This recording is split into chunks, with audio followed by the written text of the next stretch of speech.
Son os impactantes estouridos da explosión do transformador eléctrico do barrio de Vistalegre en Santiago. Un terrible estrondo acompañado de chispazos e un denso fume negro que saía de entre os edificios. O incendio iniciouse arredor das 8:30 da mañá, a veciñanza saiu ás fiestras atemorizada coas explosións.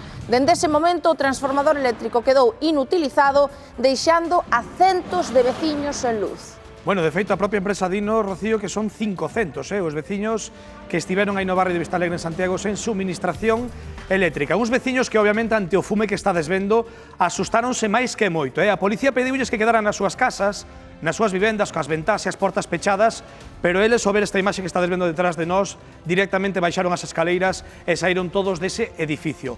Dinos os bombeiros que, efectivamente, o fume chamaba moita atención, pero o lume en sí non lle resultou moi difícil apagalo.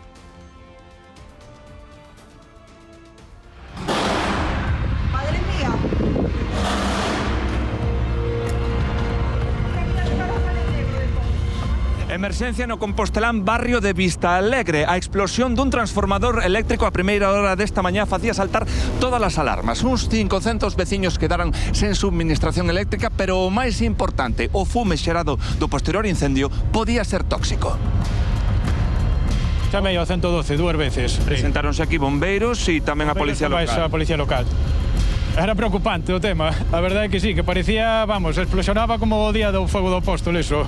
Salían por debaixo da porta as chispas e quedaban aí no pasillo ardendo, e o fume, vamos, non deixaba ver nada, para ningún lado.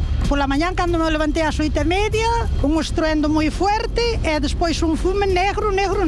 O olor era tremendo tamén, Medo moito pasamos. Antonio, mandáronlles pechar as ventás, non? Pola mañá os bombeiros.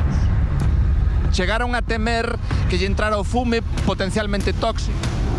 Intentaron ver, de feito, matábase fume de todas as mañás. Que foi o que puido pasar? A ciencia certa non o sabemos, pero sospechamos de que un corto entre fases empeza a queimar, a derreter as líneas, porque a línea de media tensión non disparou. Vímolo de plano, vamos, o sea, de cheo. A explosión, isto parecía que era un terremoto. Foise a luz de toda a calle, o que a luz privada seguiu funcionando, pero nós automáticamente xa baixamos todos os automáticos. Por seguridade. Por seguridade. Podíase poñer en risco tamén esa maquinaria cara que tendes na carnizaría. Efectivamente. Desde as 8 da mañán quedamos sin luz e tuvemos que pechar porque non podemos dar un servicio con garantías. Claro, aquí estamos nun lugar en que, ademais de vender en produtos alimentarios, facedes comida para levar. Claro, claro. Tranquilamente podeches perder 600, 700 euros. Se isto chega a pasar o 24, estaríamos falando de 2000 para arriba brutos. Normalmente os transformadores están instalados en zonas, pois, en habitáculos que están cerca dos centros de consumo e, bueno, pois ten estas cousas que xeneran moita alarma. Que a emisión de fume e demais e que xenera moitísima alarma, é moi espectacular, os estoupidos e demais.